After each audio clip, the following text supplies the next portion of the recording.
संस्कार संस्कृतो गुरुदेशवन यथोक्त विधिमाश्रित्य कुर्यात् विद्या परिग्रहम। कह रहे हैं उपनयन संस्कार, उपनयन संस्कार कहते हैं जनेऊ को। अब कहाँ होता है वो? विवाह में एक दिन पहले उसको करते हैं, और वो भी अगर विवाह ना करना हो तब नहीं करेंगे। अभी अभी जैसे आपके यहाँ घटना हुई, भैया का स्वर्गमन हुआ, उसमें बेटे का जनेऊ नहीं हुआ, तब उसमें जनेऊ नहीं हुआ, इसमें जनेऊ की गलती है कि घर वालों की गलती है? अब अगर कोई उसमें बहुत से लोग पूछते हैं कि भैया इसका जनेऊ नहीं हुआ, तब ये कैसे अंत्येष्टि करेगा, कैसे दाह करेगा? तो उसमें जनेऊ की क्या गलती है? 7 साल पे जनेऊ होना था, आपने नहीं किया। आप देख रहे हैं कि विवाह होगा तब करेंगे, कौन बीच में तमाशा करे? अगर घर में नहीं कर सकते हो, कोई दिक्कत है, अपने पुरोहित के घर पे कर दो जनेऊ, किसी मंदिर में जनेऊ कर दो, जिससे कम से कम वो अपने पिता का संस्कार करने का अधिकारी रहे। जो समय चल रहा है, इस समय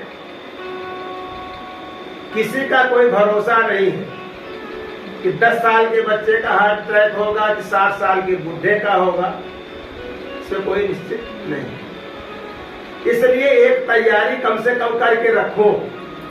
जीने की तैयारी करते हो तो मरने की क्यों नहीं करते भाई?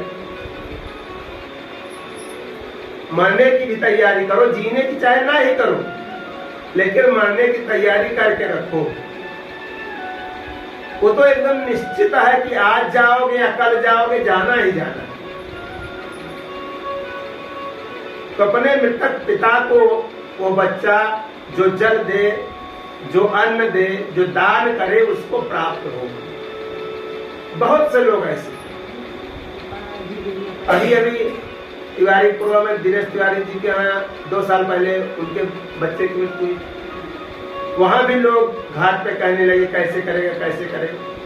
अरे भाई, वो तुम्हारी जिम्मेदारी थी, तुमने नहीं किया तो उसका जो काम है उसको तुम क्यों छीन रहे हो? उसको करने दो। अभी गांव में भी एक घटना हुई थी, वहां पर यही बात सामने आई। इसीलिए पहले अपने हर एक चीज को एक चीज से जोड़ के रखा गया। जब तक जनेऊ नहीं होता था तब तक वो पढ़ने का अधिकारी नहीं होता। अब तो ट्विंकल ट्विंकल लिटिल स्टार पढ़ना है तो बिना जनेऊ के पढ़।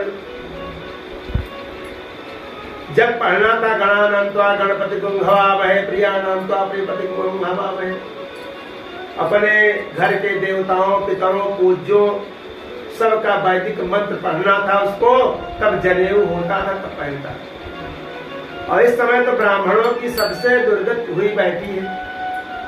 उनके यहाँ तो यह है कि अगर जनेऊ पहले से करा दोगे तो लोग कहें कोई नीच ब्राह्मण है, नीच पंडित है, इनका ब्याह इनके यहाँ कैसे हो? इसको सोच के जनेऊ नहीं कर।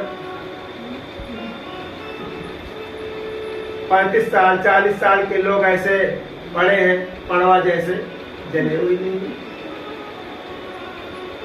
और जब जनेऊ नहीं होता है तो अपने धर्म से जुड़ते नहीं। विधान है जनेऊ का कि 5 साल से ऊपर ब्राह्मण का, 7 साल से ऊपर क्षत्रिय का, इस तरह से अगर साल छूट गया तो उसमें लिखा है कि तब तक आप फिर जनेऊ नहीं कर सकते हैं। सोना दान करने के लिए लिखा है कि जितने साल दूर हो जाए जनेऊ से उतने अंश सोना दान करे तब जनेऊ पहनने का अधिकारी है। तो इसलिए जब 30 साल 40 साल में जनेऊ होता है तो बुढ़ा सुग्गा राम राम नहीं पढ़ता।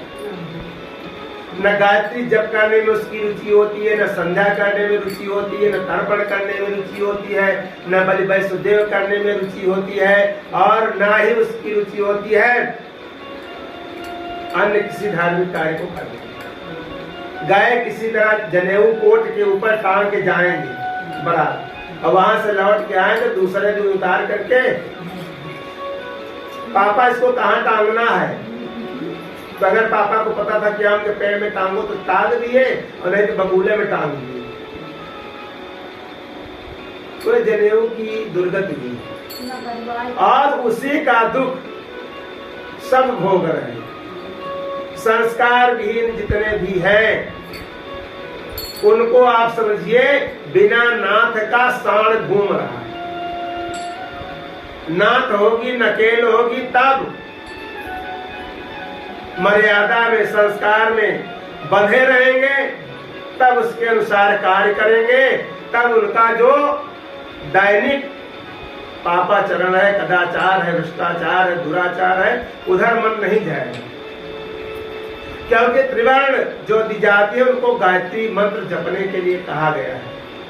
और गायत्री मंत्र में कोई देवी जैसी बात नहीं कि फला देवी का मंत्र है। गायत्री एक छंद है वेद का, उसके अंतर्गत उक्त मंत्र लिखा गया है और उसमें प्रार्थना है कि जो परमात्मा, जो ईश्वर, जो परब्रह्म भूलोक, भूलोक, स्वर्लोक में विद्यमान है, प्रकाशित उसको कर रहा है, वो मेरी बुद्धि को सन्मार्ग में ले जाए।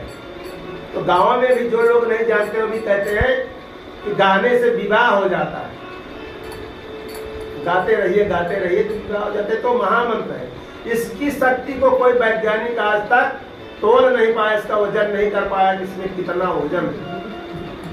और हमारे पूर्वजों का जो बल था ये मंत्र ही थे, जो यज्ञोपवीत धारण करने के साथ साथ जपे जाते। ब्रह्मर्षि शांडिल्य चैनल पर आपका स्वागत है। अगर आपको वीडियो अच्छी लगे तो लाइक करें, शेयर करें, कमेंट करें। धन्यवाद।